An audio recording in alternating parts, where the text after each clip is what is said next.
Киев хотод болсон товтлооны үеэр нэг дор 27 хүн амиа алдаж 113 хүн шахагдсан байна.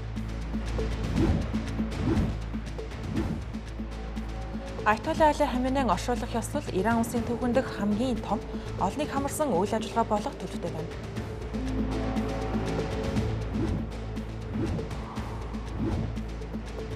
Америк нэгдсэн улсад 5 хоногийн хугацаанд 10,000 хууль бус цагаачийг баримжилжээ.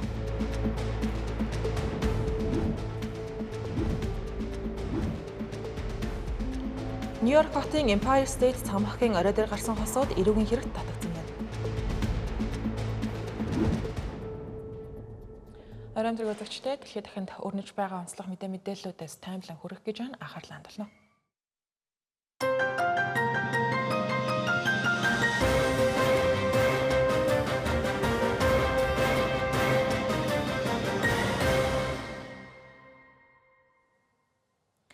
Оросын харин өнгөрсөн шөнө Украин руу ээлжид товтлогоогоо хийлээ. Гэхдээ энэ удаад нийслэл Киев хотыг голлон онилсан байна. Тийхүү 27 хүн нэг дор амиа алдаж 113 хүн ширхэгдсэн талаар Украины албаныхан мэдээлсэн байна. Украины онцгой байдлын албаны мэдээлж байгаагаар хотын бүх дүүрэгт хохирол учирсан байна. Киев хотын захирагч Виталий Кличкогийн хэлснээр хамгийн их суурил Дарницкийн дүүрэгт гарч 9 давхар орон сууцны барилгын нэг хэсэг нурсан, нуранган дор хүмүүс дарагдсан хэвээр байгаа юм байна. Роман Голосевскийн дүүрэгт олон давхар орон сууцны дээвэр шатаж, Шевченковскийн дүүрэгт байрлах зочид буудлын дээвэрт гал гарсан байна. Украины талаас мөн мэдээлснээр Орос улбаны улс энэ удаагийн товтлогоонд 70 гаруй пуужин ашигласан. Үүний бараг тал нь баллистик пуужин байсан байж магадгүй гэж тооцоолж байна. Үүн дээр нэмээд 500 орчим дрон ашиглагдсан гэх тооцоолол байгаа. Нийтдээ хотын 20 гаруй байршилд хохирол бүртгэгдсэн. Ихэнх нь энгийн орон сууцны барилгууд байсан гэж мэдээлж байна. Мөн түргэн тусламжийн станц, эрдэм шинжилгээний хүрээлэн, зочид буудал, аж ахуй нэгжүүд өртсөн гэлээ. Энэхүү товтлогоо нь Украины, Оросын, Башкортостаны нийслэл Уфа хот дахь томоохон газрын тос боловсруулах үйлдвэр, Пенза мужийн цэргийн үйлдвэрийн зохицолбор, мөн Москва муж дахь хиймэл дагуулын холбооны төвд цохилт өгсөний дараахан болсон гэдгийг дурдсан зүйтэй. Украин сүүлийн саруудад Орос улбаны улсын газрын тос боловсруулах үйлдвэр цэргийн байгууламжуудын алсын тусгалтай дроноор онилго нь огцом нэмэгдэж байгаа. Үүнийг ч дагаад Оросын ярам эсрэгээр Украины нийслэл хот руу цохилтууд ийхүү огцом нэмж байгаа юм. Дашин дуртахад Америк нэгдсэн улсын стратеги олон улсын судалгааны төвийн шинэ тайланд дурдсанаар Орос Украины энэхүү дайнд амиа алдсан, шархагдсан болон сургаггүй болсон нийт цэргийн тов 2 саяас давсан гэсэн ийм тайлан тооцоо мөн өчигдөр танилцуулагдсан байна. Оросын талд 1.4 сая хүн хохирсон. Үүн дотор 450,000 орчим нь амиа алдсан байж магадгүй. Харин Украины талд 525,000-аас 625,000 хүн хохирсон байж магадгүй. Үүн дотор 125,000-аас 150,000 нь амь өргөцсөн байж болзошгүй гэж тооцоолж байна. Өөрөөр хэлбэл судалгаагаар Украины нэг цэргийн хохирол тутамд Оросын 3 цэрэг хохирсон гэсэн дүгнэлт гарч байна гэсэн. Гэхдээ Москва, Киев аль нь хохирлын хэмжээгээ албан ёсоор нээлттэй бүрэн мэдээлдэггүй учраас энэ мэтийн судалгааны байгууллагуудын дүгнэлт тооцоололууд таамаг төдийгөөс хэтрэхгүй байгаа юм.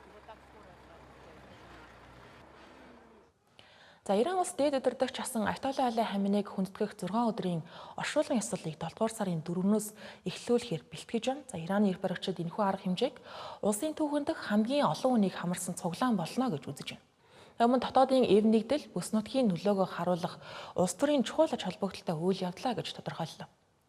37 жилийн турш Иран улсын улс төр аюулгүй байдал шашны бодлогыг удирдах зохион байгуулсан гэдэг Аятолла Али Хаменей өнгөрсөн 2 дугаар сарын 28-нд Америк нэгдсэн улс болон Израиль улсын хийсэн цохилтын үеэр Техран дахь гэр ажлын байранд нь өгсөн пуужингийн товтлогоонд 86 наснд амиа алдсан. Түүний охин болон 2 ач зэрэг гэр бүлийн хэд хэдэн гишүүн энэхүү хаалтлагад амь өргөцсөн гэсэн мэдээлэл байна. Анх 3 дугаар сарын эхээр зохион байгуулахаар төлөвлөж байсан энэхүү оршуулгыг дайны улмаас хойшлуулсан юм байна. Америк нэгдсэн улс болон Иран улсын хооронд гал зогсоох тохиролцоо хэрэгжиж эхэлсний дараа л ёслолын товыг албан ёсоор зарласан байгаа юм. Оршуулгын зохион байгуулах хорооны дарга Али Амбарын хэлж байгаагаар энэхүү арга хэмжээний зорилго нь улс төр, нийгэм, шашны бүх хүрээний эв нэгдлийг бэхжүүлэх явдлаа гэж байна. Иран улс нь өөрөө 93 сая орчим хүн амтай эрх баригчдын зүгээс улс даяар иргэдийг оршуулгад оролцохыг уриалж байгаа. Техран хотод 3 өдрийн үндэсний гашуудал зарлагдаж төрийн байгууллага аж ахуй нэгжүүдийг хааж олон нийтийн үйл ажиллагааг төр зогсоохоор болсон байна. Ираны албаныхны мөн тооцоолж байгаагаар оршуулгын дарга хэмжээнд 15-аас 20 сая хүн оролцох төлөвтэй байгаа нь тус улсын түүхэнд хамгийн олон үнийг хамарсан төрийн оршуулга болох магадaltaй байна гэсэн үг. Алтан лайлын хамины шарилыг эхний 3 өдөр Техран хотын Гранд Масала ёсголын зохицуулбарт олон нийтэд хүндэтгэл үзүүлэгт нь зориулж байрлуулах юм байна. Мөн түүний амь үрэгдсэн гэр бүлийн гишүүдийн шарил мөн хамт байрлана. Ёсголын дараа шарилыг Нагав Кербала хотоор дамжуулан түүний төрсөн нутаг болох Машхад хотод хүргэж 7 дугаар сарын 9-нд бууханд оршуулах юм байна. Шинжээчдийн үзэж байгаагаар Ирак дахь хотуудаар дамжуулахаар болж байгаа нь энэхүү шийдвэр нь Ираны бүс нутгийн шашин болоод улс төрийн нөлөөг харуулах зорилготой үйлдэлээ гэж байна. Энэхүү оршуулгад 30 орчим олон улсын албан ёсны төлөөлөгчид оролцох төлөвтэй байгааг дурдъя. Тухайлбал Пакистан улсын ерөнхий сайд Шахбаз Шариф оролцоно гэдгээ зарласан. Мөн Хятад, Афганистан, Кавказын орнуудаас төлөөлөгчдөө илгээхээр мөн болсон байна. Ираны парламентын дарга мөн Америк нэгдсэн улстай хийж байгаа хэлэлцээний гол төлөөлөгч Мохаммед Багир Галибаф ард иргэдээ олноор оролцохыг инх уриалж байгаа. Энэхүү үйл явдалтай зэрэгцээд Ираны зэвсэг хүчний нэгдсэн командлал Персийн буланг дэлхийн зах зээлтэй холбдог стратегийн чухал ач холбогдолтой газар болох Ормозын хоолоогоор зорчих бүх газрын тос тээвэрлэгч хөлөг онгоц зөвхөн Ираны баталсан маршрутаар явах ёстой. Эсбөгөөс хатуу хариу аргамжаар авна гэж анхаарууллаа. Энэхүү мэдээлэл нь Америк нэгдсэн улс болон Иран улсын төлөөлөгчид Катар улсад байнгын буюу урт хугацааны ихэнх хэлэлцээрийн асуудлаар ээлжид уулзалт хийсний дараа гарч байгаа юм. Нөгөө талд энэ асуудлаар Америк нэгдсэн улсын төв командлал бүс нутгийн орнуудтай Бахрейнд хийсэн уулзалтынхаа дараа Ормозын хоолоогоор олон улсын худалдааг чөлөөтэй нэвтрүүлэх зарчим хэвээрээ хадгалагдах ёстой гэсэн хамтарсан байр суурийг дахин илэрхийллээ. Америк нэгдсэн улсын цагаачлал Галийн алба өнгөрсөн 6 дугаар сарын сүүлчээр 5 хоногийн хугацаанд 10,000 хүнийг баривчилсан гэх тооцоолол гарсан байна. Энэ дөрөв ерөнхийлөгч Дональд Трампын хэрэгжүүлж байгаа хууль бус цагаачдыг албадан гаргах бодлогын хүрээнд хийгдсэн хамгийн том ажиллагаануудын нэг гэгдэж байна. 5 хоногийн хугацаанд өдөрт дунджаар 2,000 хүнийг баривчилсан гэсэн үг. Яг ямар муж хотуудад энэхүү ажиллагаа явагдсан талаар тодорхой нээлттэй мэдээлэл байхгүй. Сүүлийн саруудад Галийн албаны зүгээс өмнөх шиг томоохон хотуудад олонний анхаарлыг татсан сүрдүүлэнтэй үйл ажиллагаанууд зохион байгуулахын оронд илүү нам гүм өргөн цар хүрээтэй ажиллагаанд шилжсэн гэж шинжээчид дүгнэж байна. Ингэснээр тодорхой хотуудад төвлөрсөн ажиллагаа багассан ч гэлээ нийт баривчилгааны тоо инхүү дээрс өссөн байгаа нь дээр үзүүлэлтээс харагдаж байгаа юм. Америк нэгдсэн улсын дотоодын аюулгүй байдлын яамны зүгээс тайлбар мэдэгдэлтэй. Ерөнхийлөгч Дональд Трампын амлсанчлан хууль бусаар оршин суугаа гэмт хэрэгтнүүд, тэр дундаа хүн амны хэрэг үйлдсэн хүмүүс, хүчингийн хэрэгтнүүд, хүүхдийн эсрэг бэлгийн гэмт хэрэг хийсэн хүмүүс, гэмт бүлэглүүдийн гишүүд, террористуудыг илрүүлэн баривчилж албадан гаргах ажиллагааг эхний өдрөөс л одоо хүртэл тасралтгүй хэрэгжүүлж байна гэж мэдээлэл хийлээ. Мөн Америк нэгдсэн улсад хууль бусаар ирсэн бол бид яаралтай олж баривчилж их орон руу албан буцаана гэж анхаарууллаа. Энэхүү баривчилгааг дагаад хорих төвүүдэд саатуулагдсан хүмүүсийн тооч гэсэн нэмэгдэж байна. 6 дугаар сард 39,000 орчим хүн хорих төвд орсон байгаа нь 2 дугаар сараас хойш дунджаар 30,000 орчим байсантай харьцуулахад мэдэгдэхүйц өссөн үзүүлэлт байна. Баривчилгааны тоог өмнөх саруудтай харьцуулъя гэвэл 2025 оны 12 дугаар сард өдөрт дунджаар 1283 хүн, 2026 оны 1-р сард өдөрт 1212 хүн, үүний дараах сард буюу 2 дугаар сард 1057 хүн баривчлагдаж байсан. Өөрөөр хэлбэл сүүлийн 5 хоногийн хугацааны дундаж үзүүлэлт бараг 4 дахин нэмэгдсэн байна гэсэн үг. Дональд Трампын захиргааны цагаачлалын бодлого ингэж өөрчлөгдөж байгаа нь 1-р сард Миннесота мужийн Миннеаполис хотод олон зуун цагаачлалын албан хаагчид оролцсон өргөн хүрээний ажиллагааны үеэр эсэргүүцлийн жагсаал болж үүний улмаас Америк нэгдсэн улсын 2 ч энгийн иргэн амиа алдсантай холбоотой байж магадгүй. Энэхүү иргэний дараагаар цагаан ордны хөлийн асуудал хариуцсан төлөөлөгч Том Хомен Миннесота дахь ажилтнуудынхаа тоог цөөрүүлж олонний анхаарал татсан томоохон ажиллагааг багасгаж эхэлсэн байдаг.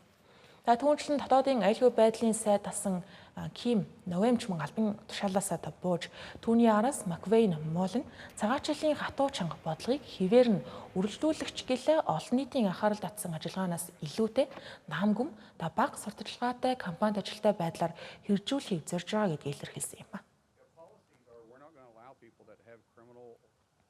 За Америк нэгдсэн улсын Нью-Йорк хотын бэлэг тэмдэг гэгддэг Empire State Building-ийн орой хүртэл хууль бусаар авирч тэндээ гэрлэх санал тавьсан алдарт экстрим спортын хос удаг хүний амь насанд аюул учруулсан мөн хууль бусаар нэвтэрсэн зэрэг хэд хэдэн хүнд гэмт хэрэгт буруутхан хэрэг шүүх рүү шилжээд байгаа юм байна. Тодорхойлох юм бол 33 настай Анжела Николау, 32 настай Иван Беркоснер 443 метрийн өндөрт байрлах радио телевизийн антенн дээр гарч ирсэн. Эрх мэдлийн хүчийг хайрын хүч ялах үед дэлхий инх тайвныг мэдэрнэ гэсэн бичигтэй хар тугийг дэлгэн үзүүлсэн байна. Үүний дараагаар тугаа буулгаж доод давцсан руу буух үед залуу эмэгтэйтэй гэрлэх санал тавьж байгаа нь шууд дамжуулалтын дүрсэнд тод том руу нарүүлсэн байна. Дашин бүртгэд энэхүү асуудал нь 2024 онд гарсан Skywalker's A Love Story гэх нэртэй Netflix-ийн брендед киноны гол дүрүүд юм байна. Энэхүү кинонд тэд дэлхийн дайл өндөр гэсэн барилгууд руу зөвшөөрөлгүйгээр авирч хамгаалалтай бүсэд хүртэл хууль бусаар нэвтэрдэг тухай өгүүлдэг. Тэгвэл энэ удаагийн тухайд шүүхийн материалд дурдж байгаагаар цагдаа нар барилгын 104-р давхрын зөвхөн ажилтнуудад зориулсан хамгаалалтай хаалганы цоож эвдэрсэн байсныг илрүүлсэн байна. Энэхүү давхраас антенн руу гарах боломжтой байдаг. Жуулчдад нээлттэй хамгийн өндөр цэг нь 102 дугаар давхрын ажиглалтын талбай юм байна. Үүнээс дээш гарахад тусгай захим карт шаардлагатай байдаг байна. Ослоос сэргийлэхийн тулд цагдаа нар эхлээд антенны цахилгаан хангамжийг 30 орчим минутын турш унтраасны дараа онцгой ажиллагааны албан хаагчдаа дээш илгээсэн байна. Аврагчид ойролцоогоор 381 метрийн өндөрт хосуудыг доош бууж явах үед нь саадуулж баривчилсан байна. Боркорын зүгээс зөвхөн хосын төдийгүй тэднийг баривчлахаар авирсан цагдаа нарын амнаас гэсэн эрсдэлд орсон үүнд бол хосууд буруутай гэж үзэж байгаа юм байна. Одоогийн байдлаар шүүхээс Нью-Йорк мужийн мөрдөгдөж байгаа 4 журмын дагуу хосыг батлан даалтаар сулалсан байна. Тэд шүүхээс гарч явахдаа хэвлэлд тайлбар нээлттэй хийхээс бол татгалцсан. Гэхдээ Иван Беркусийн хувьд сэтгүүлчийн асуултанд бид хайр гэдэг зүйлд итгэдэг гэж маш товчхон хариулаад л өнгөрсөн байна. Empire State Building-ийн антенн руу өмнө нь хүмүүс авирчсан түүхтэй гэдгийг сануулгын зүйтэй. Тухайлбал 2023 онд жүжигчин дуучин Jared Leto аяллаа тоглолтын сурталчлах ажлынхаа хүрээнд барилгын удирдлагуудын зөвшөөрөлтөөр антенны суур хэсэг хүртэл авирчсан юм байна. Өнгөрсөн 7 хоногт Бээжин хотын хамгийн өндөр барилга болох CTEC Tower-ыг жижиг оврын онгоцоор мөргсөн хэргийг мөрдөн шалгах ажиллагааны урьдчилсан дүнг албаныхан танилцууллаа. Энэхүү ослыг үйлдсэн 66 настай нисгэгч Хью архаг нойргүйдэл дөвшүүрийн эмэгтэй байсан юм. Мөн хувийн шалтгааны улмаас санаатаагаар онгоцыг барилга руу чиглүүлсэн гэж тогтоосон байна. Тодорхойлох юм бол Чоян дүүргийн захиргаанаас хийсэн мэдээлэлд мөрдөн шалгах ажиллагааны дүнд уг хэргийг хувийн шалтгаанаас үүдэн олон нийтийн аюулгүй байдалд занал хийсэн хэрэгэ гэж дүгнсэн байна. Нисгэгч Хью нь Бээжин хотын оршин суугч салсан ганцаараа амьдардаг нэгэн байсан. Түүний хувийн тэмдэглэлээс амиа хорлох тухай олон удаагийн бичвэр илэрсэн юм байна. Энэхүү осны улмаас нисгэгч газар дээр амиа алдаж 13 хүн гэмтсэн байна. Мөрдөн шалгалтаар осол болсон өдөр Хью Бээжингийн Пингу дүүргийн нисэх буудлаас хөөрч эхлээд ганцаараа биш хянагч багштай хамт дараа нь бие даасан нислэг үйлдэж байсан юм байна. Тийхүү ганцаараа нисэж байх үедээ тогтоосон нислэгээс бүснээс гарч нисэх буудалтай холбоо тасарсны дараагаар өндөр барилгатай мөргөлдсөн байна. Юу нь 2021 онд спортын нисгэгчийн 2024 онд хувийн нисгэгчийн үнэмлэх авч байсан гэдэг юм байна. Харин осолд орсон онгоц нь Хятадын Sunward Aircraft компани үйлдвэрлэсэн Aurora загварын 2 хүний суудалтай нэг хөдөлгөөртэй хөлөг онгоц байсан гэх мэдээллийг албаныхан өглөө. Энэхүү онгоц нь ойролцоогоор 6.9 м урт, 8.6 м өргөнтэй, аяллаа нислэг, агаарын зураг авалт, мөн сонирхогчдын нислэгт хашигладаг загвар юм байна. Осол болсон барилгын тухайд 109 давхар энэхүү цамхаг нь Бээжин хотын хамгийн өндөр барилга байна. Түүнчлэн Хятадын коммунист намын төв байрлах Jinan Height маш ойр байдаг. Энэхүү байршил нь энэхүү хэргийг зөвхөн нисхийн осол биш, нийслэлийн аюулгүй байдлын томоохон асуудал болгож байна гэж ажиглагчид үзэж байгаа.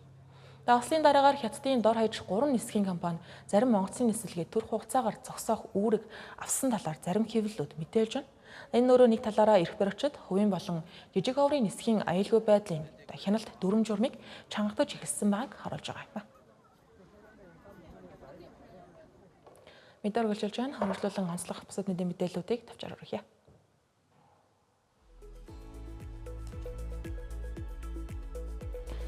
Таиландын зүүн хот хэсэгт 11 настай хүү ачааны машин жолоодон мөргөл үлдэж явсан буддын шашны ламнар руу дайрсны улмаас 17 амиа алджээ.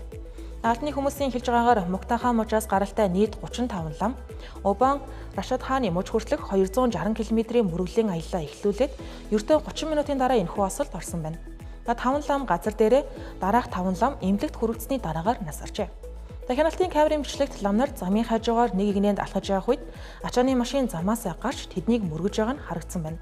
Хүүг цагдаагийн байгууллага саадулсан бөгөөд эцэг эхийг нь хайхрамжгүй хансан үндэслэлээр хариуцлага татаж болзошгүй байна.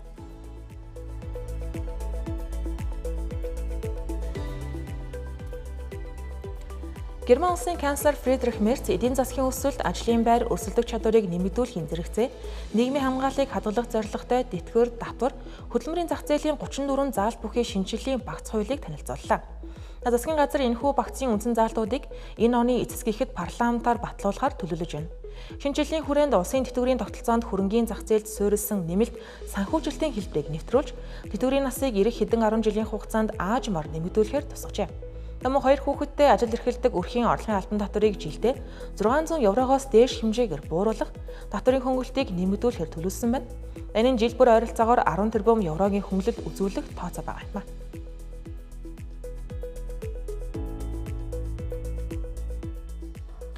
Энэтхэг Япон улс хиймэл оюун ухаан, эрчим хүч, батлан хамгаалах салбарын хамтын ажиллагаагаа өргөжүүлж, эдийн засгийн аюулгүй байдлын хамтарсан замын зураглал боловсруулах тохиролцоонд хүрлээ. Холбогдох баримт бичгүүдэд Энэтхэг улсын ерөнхий сайд Нарендра Моди, намын тус улсад 3 өдрийн айлчлал хийж байгаа Япон улсын ерөнхий сайд Такаичи Саная нар гарын үсэг зурсан байна. Энэхүү айлчлал нь өнгөрсөн онд Нарендра Модигийн Токиод хийсэн айлчлалын үргэлжлэл бөгөөд тухайн үед Япон улс эх 10 жилийн хугацаанд Энэтхэг улсад хийх хөрөнгө оруулалтаа 2 дахин нэмэгдүүлж 61 тэрбум $, давуулах амлалт өгсөн юм.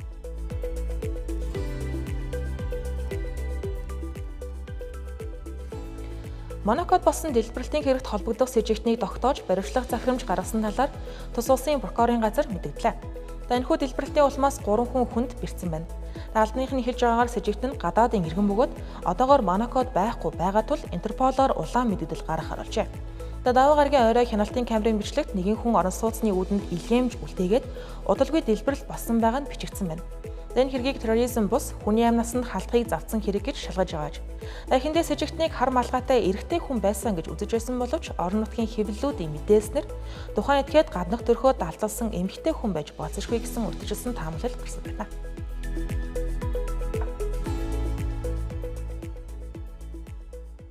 Та бүхэн Тэнгэр телевизийн оройны гадаад мэдээний тайм хөтөлбөр хүрлээ. Анхаарлаа хандуулсан явдал баярлалаа.